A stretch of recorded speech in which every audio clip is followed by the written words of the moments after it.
Croeso chi yma I Lôn y Ffrwd unwaith eto. Heddiw fe gar ni'n bod ni'n meddwl am air, wel gair bach ydi o, ac eto mae'n air mawr. Gair hwnnw ydi ffydd. Mae'r Testament Newydd yn sôn llawer amdano fo. Yn wir, mae'r arglwydd Iesu Grist ei hun yn cysylltu yn aml I weithred o iachau efo ffydd. Bydded I ti meddwl wrth rai yn ôl dy ffydd. Pan welodd Iesu ffydd y rhai oedd yn cario'r claf o'r parlus ato. Dyna pryd nath o fentro I iachau o. Mae Paul wrth ddyfynnu'r Hen Testament yn dweud y cyfiawn a fydd byw trwy ffydd. Be ydy hwn? Be ydy'r ffydd yma sydd gan Gristnogion? Mae rhai'n sôn am ffydd ddall yn dydyn nhw, blind faith. Rhai fel Richard Dawkins sydd yn mynnu fod Cristnogion yn credu rhywbeth pan nad oes dim tystiolaeth i'w gefnogio neu hyd yn oed yn wir yn erbyn pob tystiolaeth. Ffydd ydy mentro yn erbyn be dych chi yn gallu gweld sydd yn wir. Ond tybed. Gan bod i'n wrth o Steddfod, o'n i'n meddwl nôl 15 mlynedd yn ôl. Un o'r pethau dwi'n ei fwynhau yn y Steddfod ydy mynd rownd a gweld pobl dwi ddim wedi gweld ers blwyddyn a holi hanes nhw ac yn y blaen.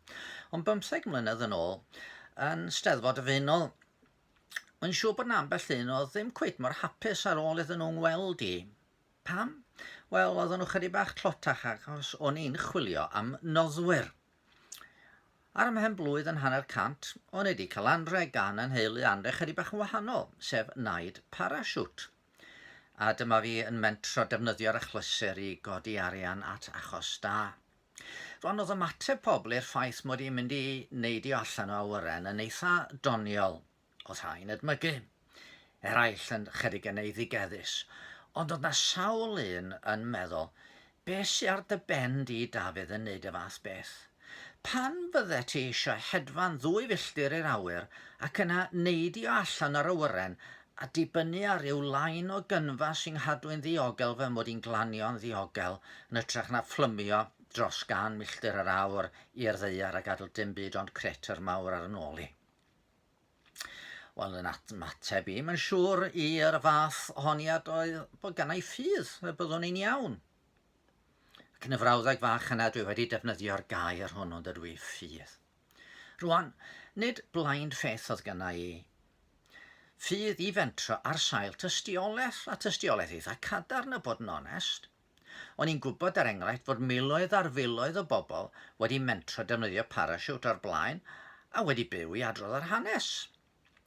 Oedd y ffigurau'n awgrymu bod y tebygolrwydd o gael damwain yn llawer uwch wrth I mi deithio mewn car ar y lôn nag oedd I wneud yr hyn o'n i'n bwriadu I wneud. O'n I hefyd yn gwybod digon am ddeddfe ffiseg a disgyrchiant a gwrthiant I ddeall sut oedd parasiwt yn gweithio. Ac ar ben hyn I gyd, o'n i'n mentro efo cwmni oedd efo enw da iddo, a byddwn I ynghlwm wrth yr un oedd yn paratoi'r parasiwt I hunan. Hynny di, oedd yn diogelwch chi wedi glymu wrth I ddiogelwch o. Ffydd yn dibynnu ar dystiolaeth oedd yn ffydd I. A mae'r un peth yn wir pan dwi'n sôn am yn ffydd yn yr arglwydd Iesu Grist. Com mi bydde Richard Dawkins o'i gyfeillion yn dweud mae cred heb dystiolaeth ydy'n ffydd ni, ond tybed. Ostowniad gred mewn crewr, er enghraifft. Mae Dawkins a Mynnen edrych ar yr un dystiolaeth. Mae o'n edrych ar y greadigaeth ac yn cydnabod fod yna reolau yn y greadigaeth, rheolau ffiseg ar waith yn y bydysawd. Yn wir hebddyn nhw, fyddai waith o fel gwyddonydd yn amhosib. Ond mae o'n penderfynu trwy ffydd mae hap a damwain ydy'r drefn rhyfeddol sydd i'w gweld yn y greadigaeth. Dwi'n yn edrych ar yr un drefn. Car sail hynny yn credu na fedrwch chi ddim cael trefn heb drefnydd. Mae'r grymoedd sy'n rheoli'r bydysawd wedi tiwnio mor ofalus fel nad oes gynna I ddigon o ffydd I gredu mae damwain ydy'r cyfan. A daw hyn yn wir hefyd wedyn wrth droi at yr arglwydd Iesu Grist. O wybod am gymeriad y tystion er enghraifft.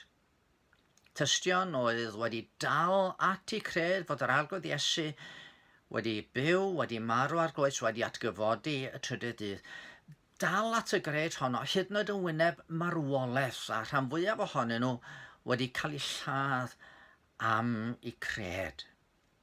Wel, mae well gyna i gredu Pedr na Peilat. Mae gyna i fwy o hyder yn ystiolaeth Ioan nac yn ystiolaeth Caiaffas. A wedyn, o feddwl am hyn, wrth edrych ar y dystiolaeth am Iesu, wel, mae'r cyfan yn dod mor o gredadwy. A trwy weld dylanwad Iesu ar gymaint drwy'r oesoedd, nid camu'r tywyllwch o rhoi ffydd yn hwn. Mae Richard Dawkins yn deud fod Cristnogaeth yn gred i rai sydd yn ofni'r tywyllwch. Mae ambell un arall wedi awgrymu bod ei atheistiaeth o yn gred i rai sydd yn ofni'r goleuni. Roedd camu'r goleuni o rhoi fy ffydd yn Iesu. Ga i ddeud wrthych chi, oedd mentro allan o'r awyren ar y naid parasiwt yn brofiad arbennig. Mi ges i hedfan drwy ganol enfys.